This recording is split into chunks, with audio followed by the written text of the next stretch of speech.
नमस्कार दोस्तों।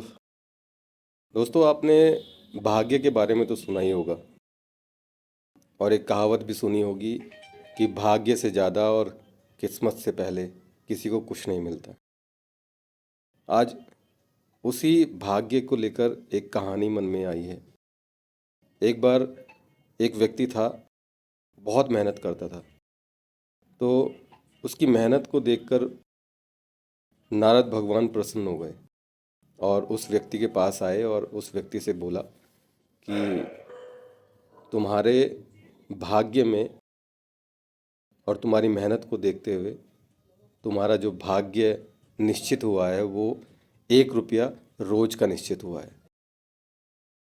फिर वह व्यक्ति रोज अपनी मेहनत करता और उसके भाग्य में 1 रुपये उसे मिलते रहते। और उसकी मेहनत को देखकर उसका एक मित्र था, तो वो कहने लगा कि यार, मैं तुम्हारी मेहनत और तुम्हारी लगन देखकर, तुम्हारे सच्चे व्यक्तित्व को देखकर मुझे ऐसा लगता है कि मैं अपनी बहन की शादी तुमसे करा देता हूँ। तो वह व्यक्ति कहने लगा कि भाई, मेरी कमाई जो है रोज की 1 रुपये की है, तो मैं आपकी बहन को कैसे रख पाऊँगा, कैसे पाल पाऊँगा। तो जो उसका मित्र था वो कहने लगा कि कोई बात नहीं, तुम्हारी ईमानदारी और सच्चाई से मेरी बहन आराम से खुश रहेगी। खैर, शादी तय हो जाती है। शादी तय होने के बाद अब जो उसको भाग्य में 1 रुपया रोज मिल रहा था, वो अगले दिन जब वो सुबह उठता है तो उसकी कमाई जो है 11 रुपये हो जाती है। अब वो नारद जी के पास जाता है कि भाई नारद जी, मेरी कमाई 1 रुपया रोज थी, अब मेरी कमाई 11 रुपये रोज हो गई है, ये कैसे हुआ। तो नारद जी कहने लगे कि भाई, तुम्हारी किसी से सगाई या शादी तय हुई है। तो उसने कहा हाँ। तो ये जो 10 रुपये तुम्हारी कमाई में प्लस हुए हैं, ये कमाई के उस कन्या के हैं जो जिससे तुम्हारा रिश्ता तय हुआ है।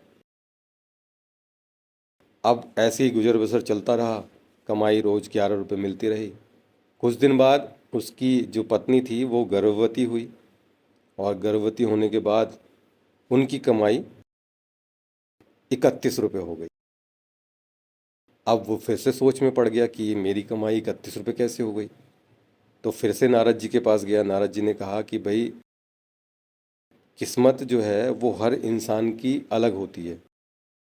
जो तुम्हारी संतान होने वाली है, उसकी किस्मत के 20 रुपये तुम्हारी किस्मत के साथ जुड़ गए हैं।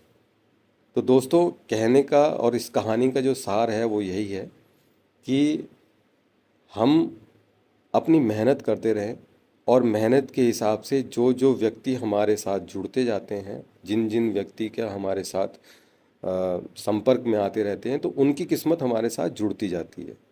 तो इसलिए निराश ना हो और अपने भाग्य पर भरोसा रखें और मेहनत करें ईमानदारी से, सच्चाई से। थैंक यू दोस्तों।